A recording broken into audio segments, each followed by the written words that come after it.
Good afternoon, everyone. I'm Rudra Upadhyay. Today, I'm going to make presentation on the topic Robert Browning and the dramatic monologue. So these are my academic information, and this is the points which I'm going to cover today. Okay. So for today's my presentation, my research question is, how does Robert Browning use the dramatic monologue to reveal the complexities of human psychology and moral conflicts?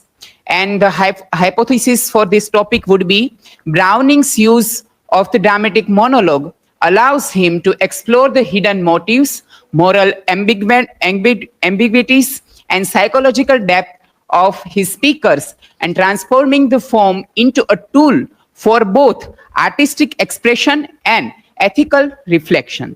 So, meet our Robert Browning, one of the famous Victorian poet, was widely celebrated for his mastery on dramatic monologue. And his poems and dramatic monologues explores psychological complexity, moral tension, and the interplay between speech and character. And in this presentation, I'm going to examine how Browning handles the dramatic monologue, focusing on technical craft and ethical depth. Now, first of all, let's briefly understand what is the dramatic monologue. In which dramatic monologue, a single speaker speaks to a silent listener. And in this dramatic monologue, the moments are very crucial and often revealing tensions, conflict, and revelations. And the poem's dramatic force comes from what is implied as much as what is said. And in Browning's dramatic monologue, the speaker becomes a persona whose inner life and motivations emerge through his speech. So now, let's briefly understand how Browning works on the dramatic monologue form in particular. Speech as drama, not confession. In his all monologue, the speakers are not confessing something, but they are very dominative and they just speak to a silent listener. Then indirect characterization. The speaker often reveals his character indirectly through what he omits, how he digresses, and how he frames his speech. Then a silent listener, as we can see in all his dramatic monologues. Then movement and tension. Browning's choice of intense or decisive movements, the speaker is compelled to speak. Strength and weaknesses are also portrayed in the dramatic monologues of Browning. Now, how the strategy of handling the dramatic monologue used by Robert Browning. So, he carefully constructs the dramatic situation so the speaker is forced into revelation. And then masking. The poet remains hidden. The speaker's voice is shaped to both revealed and concealed. So we can see both side hidden and also the upper side of the speaker.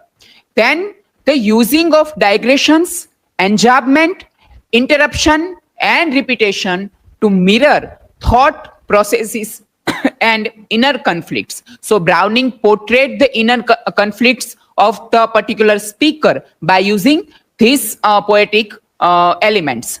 Then irony and ambiguity. Browning often allows the speaker to believe on his own claims. The meaning lies in a tension between surface and subtext. Then obviously psychological dimensions. In all throughout the works of Browning, we can analyze that Browning does not always moralize.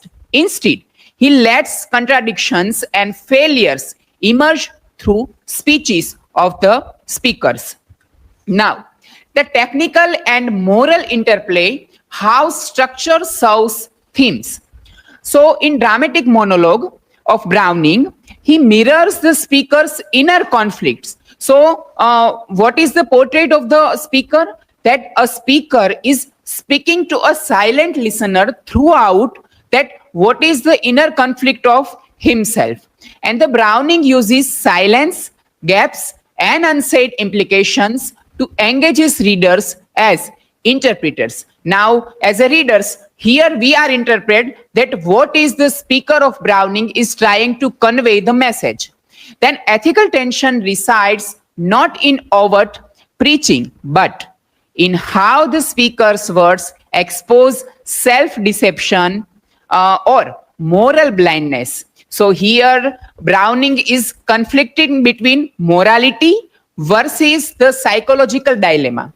So Browning's poetry invites us as a listener to listen to the voice and read between the voice. In literature, we obviously read between the lines, but in Browning's dramatic monologue, we have to read between the voices, that what is the speaker is saying, it is true or false, or it is unreliable. Now, here I have taken three famous dramatic monologue by Browning. First is My Last Duchess, which is a basically story of Duke of Ferrara, who is killed his wife, and now he is confessing something to a silent listener. That the Duke's speech in this dramatic monologue reveals arrogance, jealousy, and controlling personality through what he does not say and way he frames event.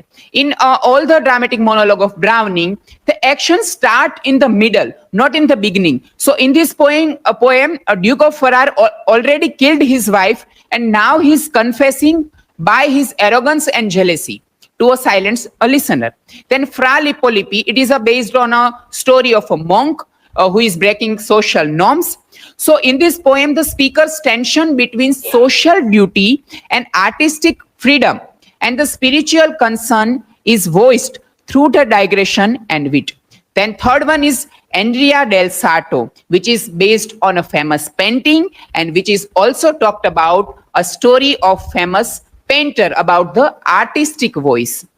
In this poem, Browning shows the conflict between technical mastery, emotional authenticity, and spiritual aspiration is gradually revealed through the speaker's self-defenses. Now, the implication and significance of the dramatic monologues of Browning's. So, his monologue engages us in active listening. We must fill in the gaps, judge the speaker, and detect the irony. They show how voice, form, and moral tension can merge into poetic drama.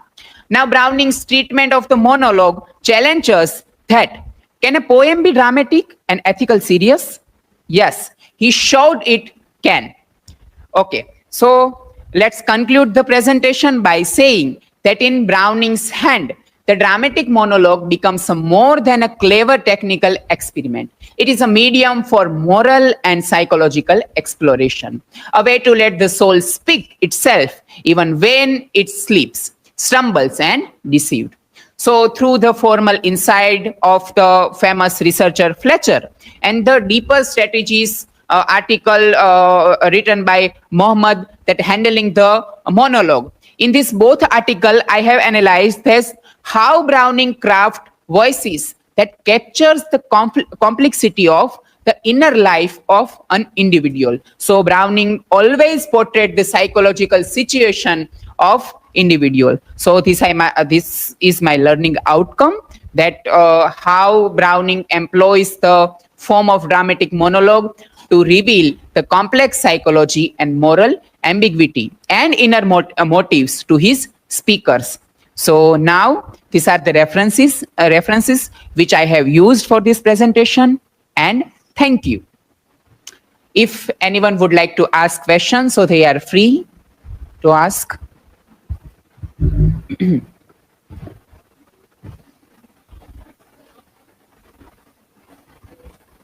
Rudra, my question is, Yes. what distinguishes a dramatic monologue from a soliloquy? Okay, good question. Thank you for the question. So basically, dramatic monologue is a type of poetry or a performance in which a particular speaker is speaking to a silent listener. Whereas in soliloquy, it is an inner voice of a particular character and it is performed on the stage during the drama. So soliloquy is a particular inner conflict of one's own, whereas dramatic monologue is a speech spoken by a speaker to a silent listener. Okay. Then anyone?